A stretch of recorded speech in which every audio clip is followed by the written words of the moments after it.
Each year, Microsoft Research hosts hundreds of influential speakers from around the world, including leading scientists, renowned experts in technology, book authors, and leading academics, and makes videos of these lectures freely available.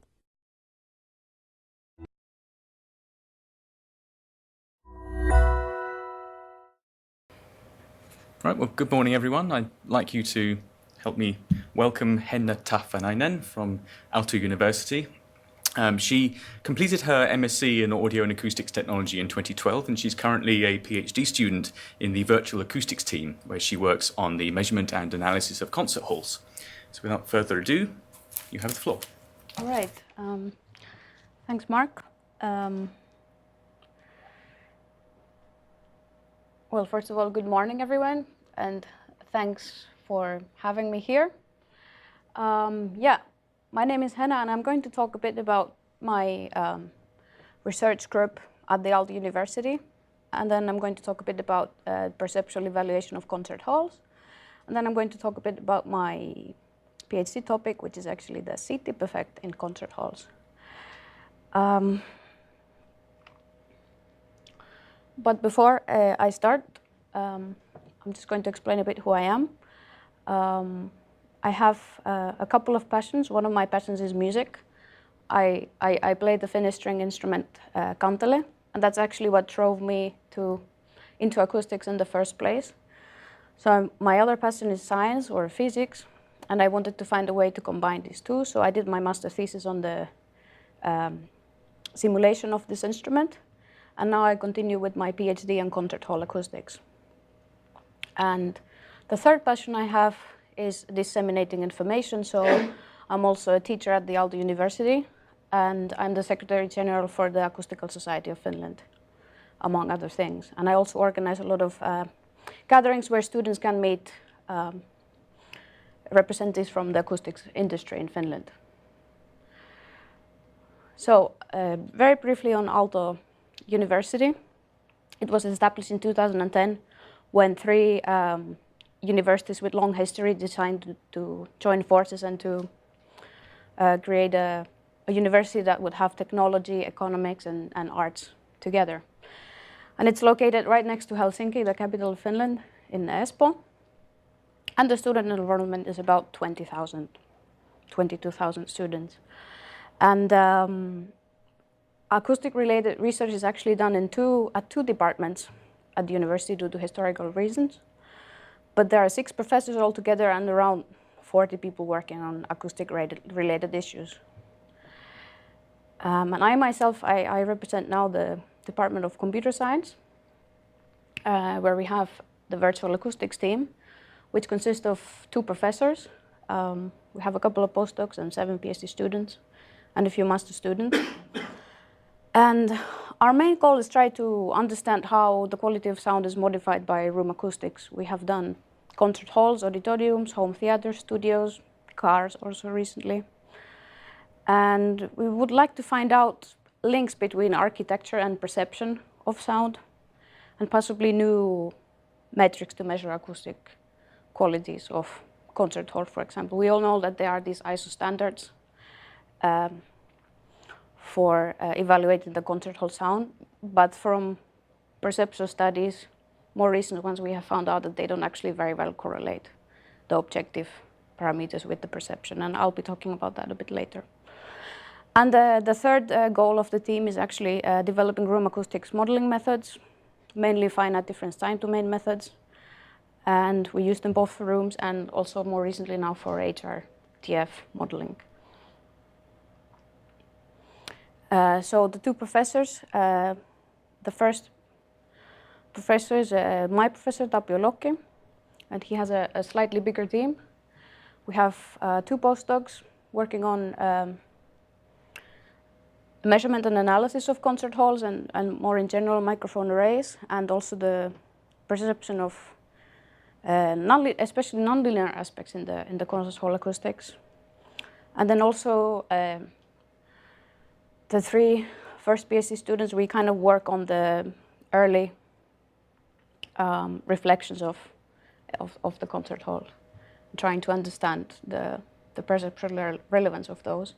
And then we have 1 PhD student who's actually working more on audio, augmented reality, and navigation applications. And we also have 2 master students working on different things. For example, we're trying to find out if we could use heat cameras in concert halls to try to see how strongly people feel about music, for example, and certain spaces. Then the second team, mostly focusing on room acoustic modeling, is slightly smaller.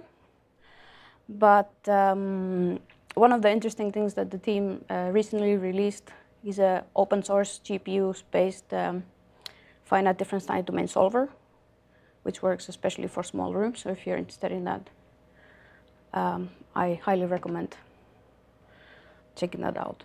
It's available in GitHub. Right, so that's the team and the research done in the Virtual Acoustics team, more or less. And now I'm going to move into, in a bit more detail, what my group is doing and also where my research is related into. So perceptual evaluation of concert hall acoustics. In a concert, in a symphony concert, we can have up to 100 musicians in the stage, and well, 2,000, a bit less than 2,000 listeners. And of course, when we want to build a new hall, we want to build it so that people love to come and listen music.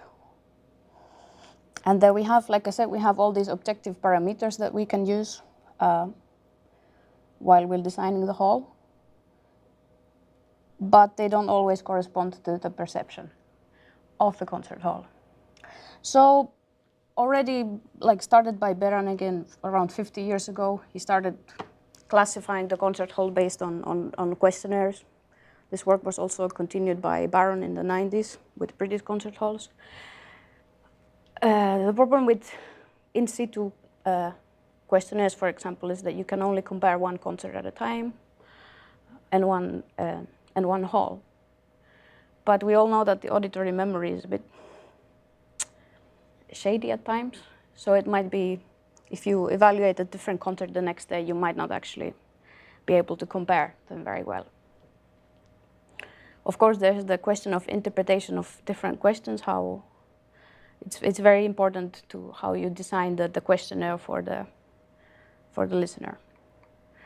So our idea is that actually it might be very nice to hop in real time from one hall to another, have the same orchestra play all the time, so there wouldn't be different members playing on different days, have the same music, and have the same playing style, timing, and level. I mean, oftentimes orchestras, they practice in a certain hall and they learn the acoustics of the hall, and then they adjust their playing according to that as well. So we would like to have this kind of standardized way of listening to concert halls. So we have roughly 2 options. We have to invite a device for teleportation for people to hop on and off between different concerts, or we can try to simulate a symphony orchestra and then bring that to a listening room and have people listen to that. So this is our approach. And for that, our main research tools that we use are the spatial impulse responses that we have recently been recording all over Europe with our loudspeaker orchestra. Here you can see the orchestra on stage in one of the halls. And we use a grass probe 6 Pro microphone to record the spatial impulse responses. Then, of course, we need some musical instruments for our orchestra. So we have anechoic recordings of 14 musical instruments. And we have a listening room in our lab that has 24 channels in 3D with a kind of self-made absorption all over the room. So if I talk a bit about the tools, here I can show you a small video about the loudspeaker orchestra and how the measurement setup looks like. So we went around in Europe on a concert tour with the loudspeaker orchestra. And this is the the setup in the Vienna Music Verein. So we have 32 loudspeakers set on the stage in the positions that would simulate the symphony orchestra. And then we have also manipulated a bit the directivities of the loudspeakers by combining two loudspeakers. Some of them are on the floor, so that they would better respond to the directivities of the instruments. The loudspeaker orchestra, it needs the musical instruments as well. So what we did is we took 14 professional musicians, one by one in an anechoic room. They had the conductor video for tempo of playing, and then they had the sheet here, of course. And they could listen to a piano track on open headphones while they were playing, so they were more or less in tune. And of course, we took only one instrument per instrument section, so we had to also create some methods for creating section sound for the string instruments. So, for example, we did some live tracking of bowing motions of violin players in an orchestra, and of course, you can manipulate it a bit by changing the tuning of the violin a little bit, so you get the sensation of different kinds of musical instruments. And the last tools that we need are of course for analysis and visualization. And here is one example of a plot that we frequently use in our work. So we basically sum all the loudspeakers on the stage, so that we can kind of get how the symphony orchestra would be like at the receiver position. So this is the impulse response, the time frequency development of the impulse response in the room. So we take a rectangular window of the impulse response at a certain time window, and then we take the frequency response of that. So here we start at 20 milliseconds after the direct sound, and then we increase in, actually this is the 30 millisecond curve after the direct sound. Then we increase the time window, but then with 10 milliseconds at a time. And then the red curve you see here is the frequency response of the full impulse response then. So we can quite nicely see the development of the frequency response over time here in a hall, and then that helps us in the analysis. And I will show a bit later some examples of that. And the second tool that we use often, well, we need to, of course, since we're recording with a 6-prong microphone, we want to know also the spatial temporal response of a room. So we use, for that we use our own method, which is called the spatial decomposition method, where you basically just estimate the direction of arrival for each sample in an impulse response.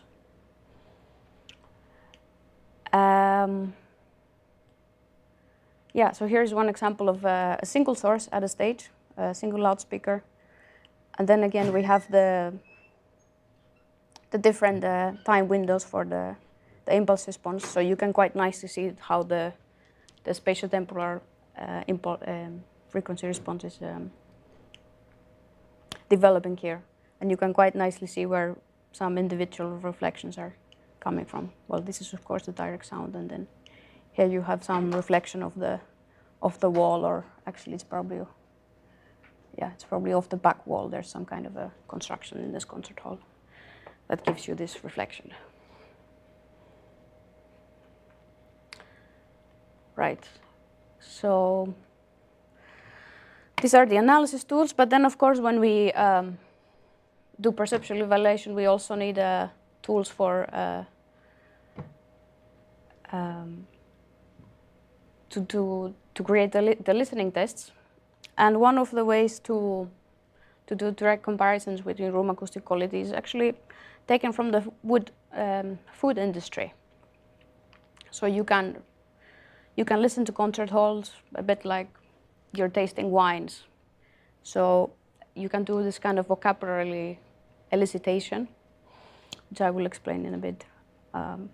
There's a very nice overview article of this in the Physics Today. If you have time, if you don't have time for anything else, have a bit of time and read this. It's very informative and very nicely written. Yeah, so tasting music like wine. You can use one of the techniques used in wine tasting and in other food tasting in consumer product evaluation is called individual vocabulary profiling, and this is also what we used for the concert halls. And it's very nice for the assessors because you can create your own attributes for listening. You don't have complicated questionnaires or instructions of what to do. You can just listen and decide where you hear differences. So first you listen and you develop your own attributes. Let's say, I think this one is loud, this one sounds muddy, this one sounds like it had a lot of reverberation, or this one sounds like it's very distant, for example. So you can develop these attributes. And then in the second phase, you take these attributes and you take the concert halls, and then you compare the concert halls with your own attributes. So what we did, for example, is that we had a simple A/B test with different concert halls and different positions. And we asked, okay, which one of the samples has more of the muddiness that you described, for example. And from there on, we can do an analysis and some clustering, which I will show in a bit. But of course, this approach assumes that there's some kind of common characteristics in the halls that are perceived in the same way or in a similar manner by the assessors, but they might describe it with different words. So this is where the grouping and the clustering and different kinds of classes for the attributes come in. So here's an example of how we created the workflow for the listening test using the IVP. First, there's a simple well, first of all, it's altogether 8 hours of listening, which is kind of tough for the listener. So they did it in chunks. So there's there's a reference test, just a simple reference test to get to know your samples, and then of course we screen the people for audiometry. And then in the second phase, you create these attributes, and one of the ways to do that is to do an AAB test where you ask the listener or the assessor to find the sample that's different and then describe the difference with their own words. And then there might be a lot of different attributes that come out from different assessors, so at some time they have to discuss with the examiner a bit, and then they decide on a group of 2 to 4 attributes, and then they do the AP comparison between the different halls. So this is just one way of running this, and yeah, here you can see that I have two different music samples in this test that I will actually describe now. So this is one of our latest work. It's actually now currently in review at IASA. So we did this wine tasting test with 6 concert halls in Europe, 3 shoebox halls, and 3 non-shoebox halls, which kind of include like a vineyard type of hall, the Berlin Philharmonic and the Music Center in Finland, and then a more of a fan-shaped hall, the Philharmonic in Cologne. And yeah, so we took 3 different seating positions, one in the front, one in the parterre a bit to the side, and then one in the balcony, where there wasn't the balcony, then it was just further back at the same distance. And we had 2 different musical samples. So on except from Bruckner, with a lot of horns, a lot of brass instrument in general, very powerful. And then an except from Beethoven's 7th Symphony, which had more just strings, and it was played in piano, so that we could fish out the differences between the concert hall and the weather, and the music does make a difference, whether you like the acoustics or not. And we took 28 subjects, professional musicians, amateur musicians, and active concert goers. And like I said before, it's 6 halls. That amounts to 15 pairs, and because we had 3 seats in each hall, and we wanted to also compare all of them together, so we had 45 pairs altogether for the listeners. And here you can see pictures of the positions that we chose. And one thing to notice here is, of course, when we did the impulse response measurements, the rooms were unoccupied. So in some cases, this may alter the properties of the concert hall compared to one when it's completely occupied. So this we noticed in particular in the Musikverein in Vienna, that because the seats are hardwood, the reverberation time was a lot longer than what it is actually when the hall is fully seated. So that may have affected the results. But otherwise, you see that the seats have some fabric material, so they try to kind of also imitate the absorption of humans in a way. So yeah, the front stall position, then one in the parterre a bit to the side. You can also actually see it's quite interesting how these have exactly the same physical distance, but also visually they look completely different. And then the one at the balcony.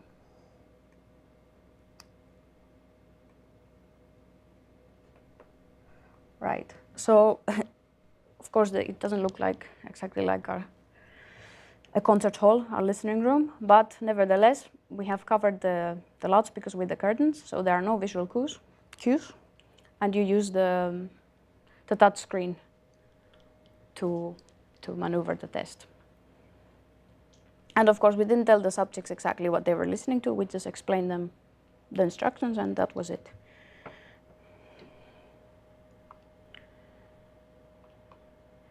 And here I have an example of how the paired comparison looks like, how the listening test looks like. And here you can also see the sound, hear the sound. Oops, no.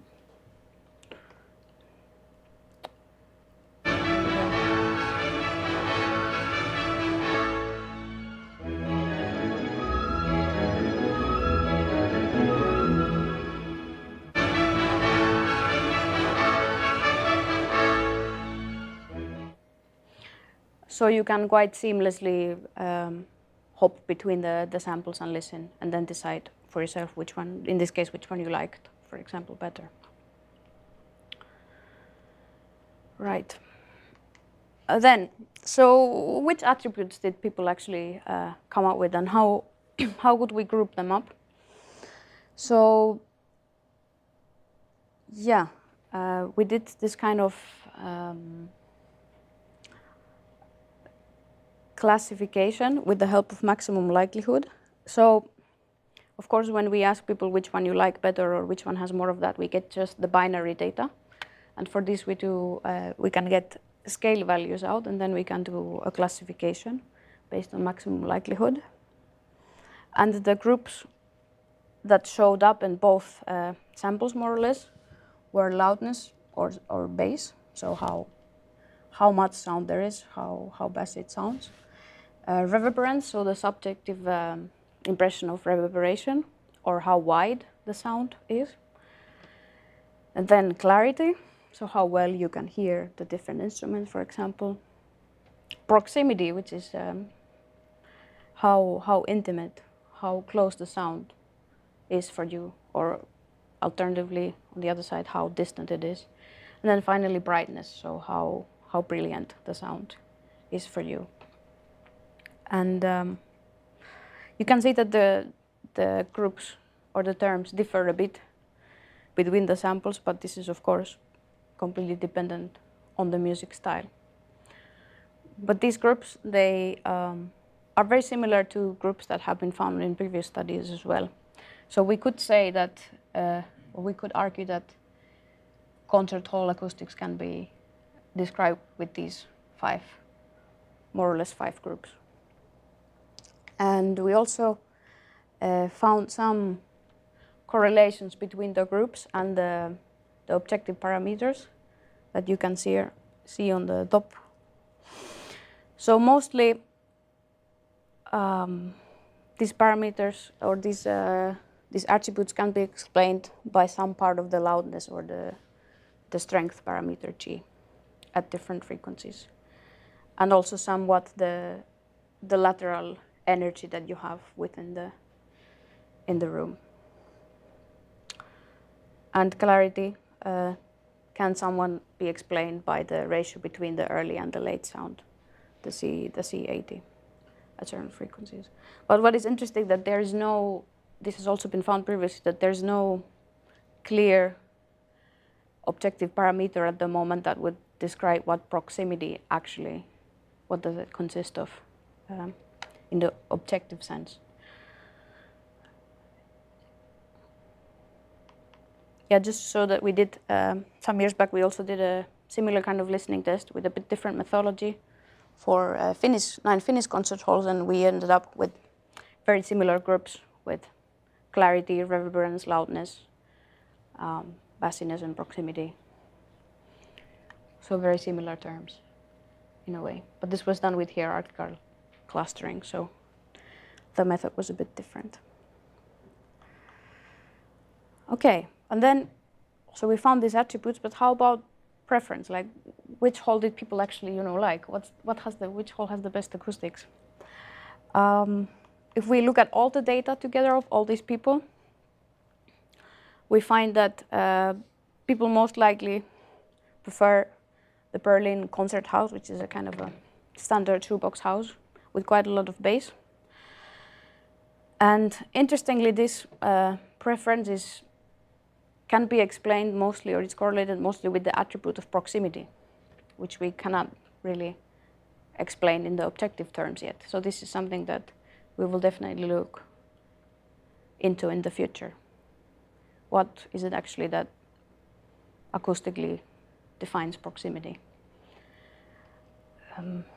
However, because we have untrained subjects, and we also know a bit that preference might not be so straightforward, we actually did also a kind of a latent class segmentation, so a method of trying to find out whether there are different groups within the data. And we did find 3 preference groups. And the first one is about 23% of the data. And we couldn't find these people or this preference group. They like the Berlin Concert House the most, but we couldn't find any correlation between an attribute group. So it's a kind of a group that we cannot really explain that well. But the second group, which is more interesting, is that they seem to, you see here on the left you have all the shoebox halls, so they seem to prefer the shoebox halls over the non-shoebox halls. And for this we found significant correlation with the attributes of loudness, width, reverberation, and proximity. So this group tends to like loud, wide, enveloping, reverberant sound that feels like it's close. And then the third group, here we can see that this group clearly prefers the Cologne Philharmonic, but also the other non-shoebox halls. And for this, we found that there's significant correlation between clarity and definition, so how well you can distinguish the different elements on the stage. And we have found significant negative correlation with reverberance, loudness, and width. So these guys like a clear sound.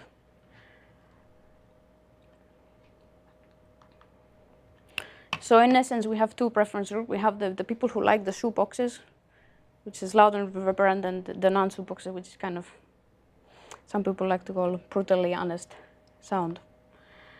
So the shoebox, you have a loud and white sound with a lot of enveloping reverberation. And you also have more bass and more high frequencies, which somehow are also related to the intimacy of the sound.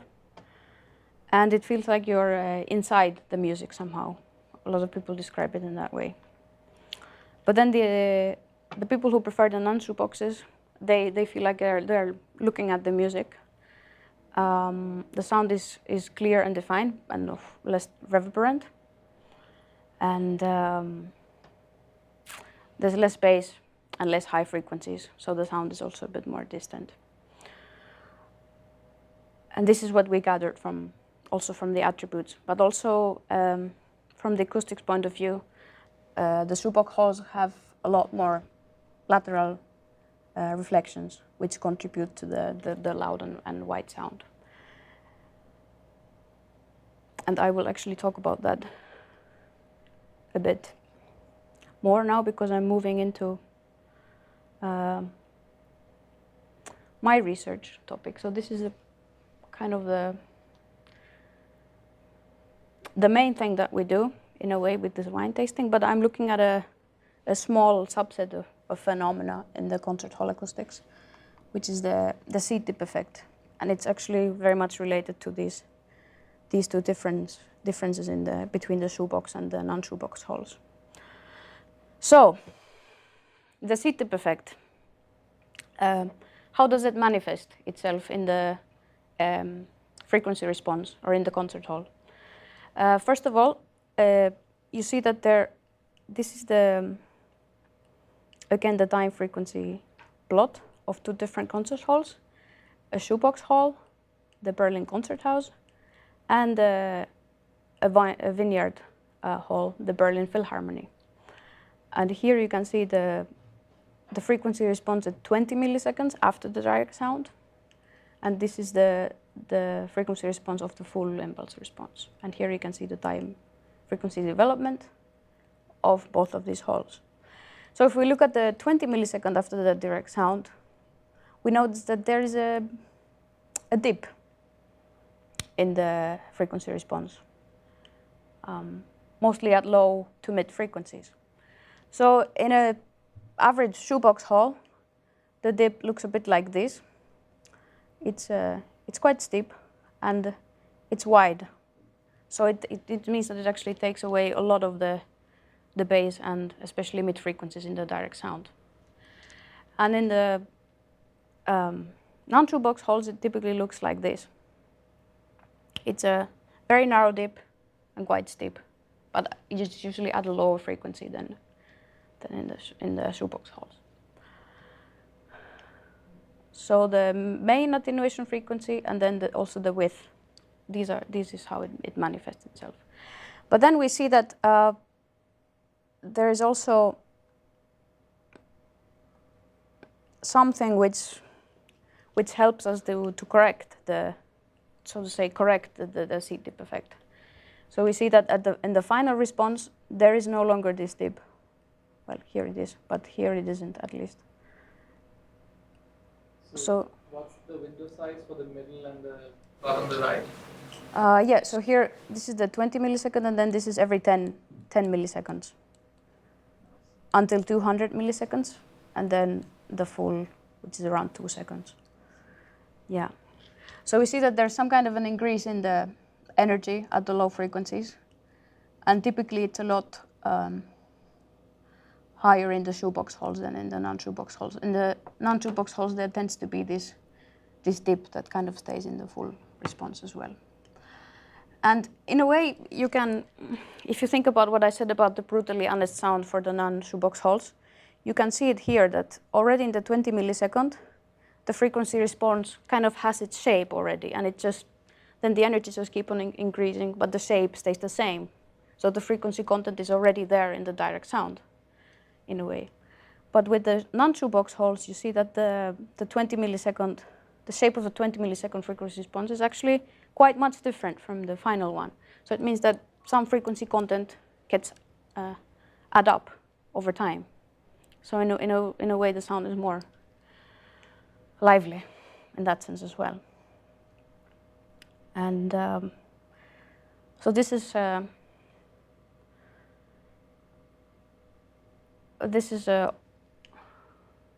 all started off by the C-tip effect. And where does it actually come from, this dip at the 20 millisecond? So it has to be something that's almost immediate to the direct sound. And what it is actually is that it's the direct sound. It's a destructive interference between the direct sound and the reflection that comes from the sound that bends between the seeds. So it's essentially a destructive interference between the signal and its delayed copy. And this happens when the sound from the source travels at a very low angle to the seed, to the level formed by the seed tops, and then it will bend between the seeds and then reflect off the floor and meet the direct sound at the receiver position. Here you can see an example that here's a frequency response of the direct sound, or this is actually the 20 millisecond after the direct sound. This is in the stalls, and here you have one in the front seat of the balcony where you don't see this dip. So it definitely has to do with the seats. So when people are seated in the hall, do you expect the seat effect to reduce a bit or increase? Some effect? Actually, because we're dealing with such low frequencies here, that the audience doesn't have an effect on the main attenuation at around 100 to 200 hertz. It doesn't really matter if seated or not. No, this, yeah, I see. yeah. In this case, it doesn't matter. Right. So the main attenuation actually depends on the effective seat height. So when we have the direct sound and the first reflection of from between the seats, this distance difference between the direct sound and the reflection, it should be half a wavelength longer than the direct sound. So the seat height should correspond to 1/4 of the attenuation frequency. And then at higher frequencies, we also, because the distance difference is not so long, we also get this like reflections from the seat tops, and this causes some destruction in the higher frequencies, like at 1 kilohertz or something like this. And there are different seat designs in the concert hall. And of course, this will then change. You can then change the main attenuation frequency depending on your seat design. So there's an open seat like the ones you're sitting on now. So there's some air between the seats. So actually, then the sound will reflect from the bottom of the seat back as well as from the seat floor. And then there are these kind of closed seats where the seat back extends all the way up to the floor. And then you just get reflections like this between the seats. And then in some cases where you have a raked floor, the raking will block the seat back a bit, and you will have a reflection from here. So the main attenuation frequency will depend on the seat height. So is closed seat better? Does that mean closed seat is better? Well, I can show that actually now here. So the closed seat, what will happen is that it will cause this kind of a narrow dip, because when you look at, this is the closed seat. This is an example of a closed seat reflection. The distance, the path that the sound can travel are more or less of the same length. Like, and imagine that this actually has to be a raked floor. I don't have a picture of that right now. But a raked floor that has a reflection like that, and then the reflected sound actually is directed more upwards, so it doesn't go through this this second bending, so to say. So what you end up having is a lot of paths for the sound, destructive sound, that are the same length. So you end up having a very narrow dip, like that. Whereas when you have an open seat, and especially with a flat floor, like most of the shoebox holes are, you get a lot of different path lengths, and then it means that the destructive interference is also spread over different frequencies. But yes, to answer to your question, which one is better? Like, do we like is this better than this? I mean, we cannot, or can we actually erase the whole effect? This is what I'm trying to also explore a bit. Oh yeah. Let's see. So the answer to your question, there has been throughout times since the effect was discovered in '64, ways to try to completely remove the effect by, okay, you can rake the floor and you can move the frequency. Like I showed you, you can move the main attenuation at a lower frequency, which maybe it's not that bad. We're not that sensitive at low frequencies, are we? So maybe that would be a good idea. Or we could, since we know that it's due to a reflection from the floor between the seats, what if we add absorbers or resonant bits between the seats? Maybe that will remove the effect altogether. Okay, yeah. That's very nice. It works to some extent. Yes, it will move it to a different frequency. But there's actually evidence perceptual evidence, that we want the seat dip effect to be there. We want the direct sound to lack some low frequencies, so that they can come in later and they will sound more clear. They will not sound as muddy when they come a bit later than in the direct sound. So I have here two shoebox holes that have this kind of wide seat dip effect, and two non-shoebox holes that have a more narrow band effect. And I did the listening tests. I put low frequency instruments, which I assumed would be heavily affected on the seat dip effect. I put them to play in these concert halls, and I invited people to do a listening test, and I asked them this typical paired comparison test that we also saw previously, and I asked them about the level of bass, which one has more bass. And if we look at here you can see the answers. We see that the two shoebox holes, they are almost always chosen to have louder bass, which you wouldn't immediately think so with such a heavy lack on the bass on the direct sound. So actually trying to move the seat dip effect to a lower frequencies may not be such a good idea after all. We might actually want to have something like this. There's also another piece of evidence that shows this, another research where you had an echo that was, or the direct sound, some noise, that was missing the low frequencies. It was having approximately this kind of a shape. And then another echo you could hear that was broadband. But when you play this together, actually the echo was perceived as heavily low passed. So you could hear the bass in the echo even though it was broadband. So this kind of suggests that we might actually have an enhanced perception of bass if it's missing in the direct sound.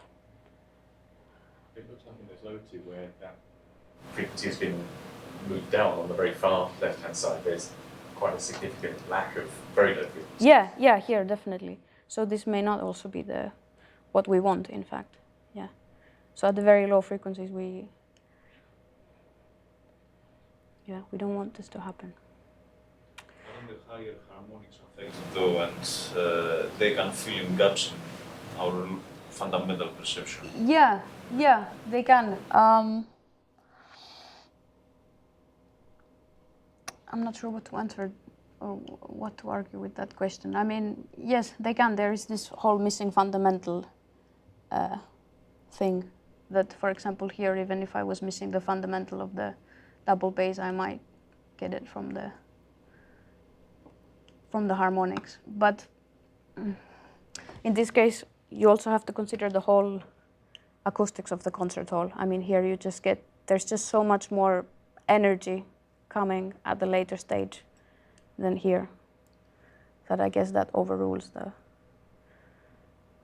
when you compare them by one. And this is actually something that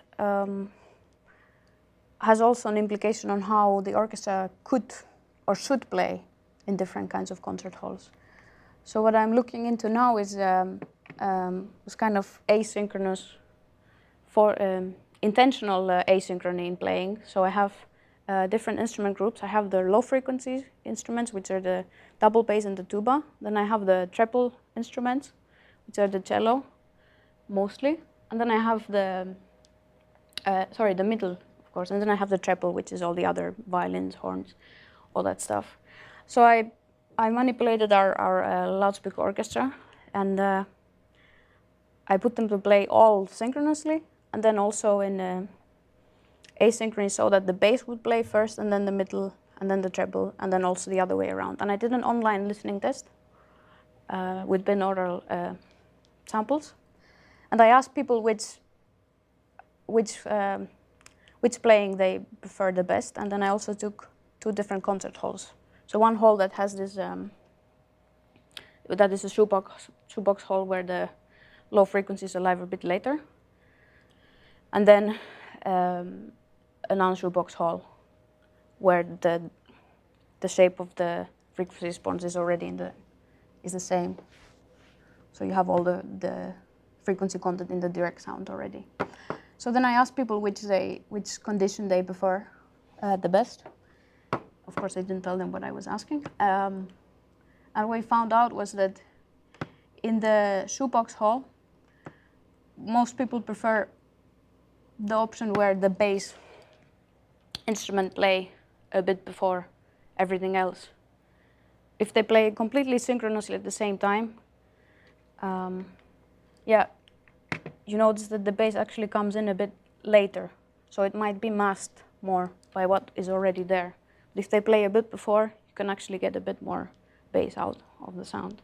Whereas in the non-shoebox hall, here where the shape of the frequency response doesn't change that much, there wasn't a significant difference between the synchronous and the bass playing first condition. Of course, people didn't really like that the treble instruments, the violins play first, and then after that you get the attack from the timpani and the double bass. This is not a natural condition per se, but I just wanted to have it as a reference point.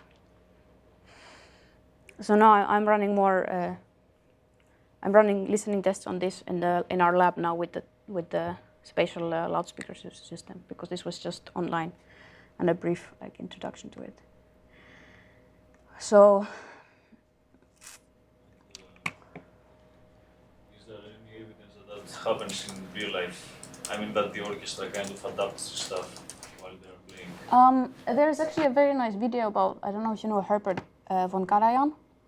Well, he's already deceased, but he was the conductor for the Berlin Philharmonic. And in that video, when he explains the orchestra how to play, he actually tells the basses to enter a bit earlier than the rest of the instruments. So there's some kind of anecdotal evidence that conductors are doing this already, in a way. But this, of course, is now linked with the concert hall acoustic properties. I would imagine there is also limits to that, because they're hearing everything on the stage, right? So they're not hearing the seated effect. No. Are they? No, So they're this not. would be just from experience, I guess, the conductors Yeah, I mean, listen to it from seats. yeah, that's what they oftentimes do as well. And there might be also other reasons why they play. Why, for example, they advise the bass to advance a little. It might not be the seated effect. Yeah. Okay, I think that concludes my part of the presentation. This seat effect is still a very ongoing research process. We're not exactly yet sure what would be the best thing, what kind of recommendations we should give the architects, you know, what kind of seat to build and things. But we're working on that. And yeah, also working towards more wine and other tasting methods for concert halls. So if you have any more questions. Yes.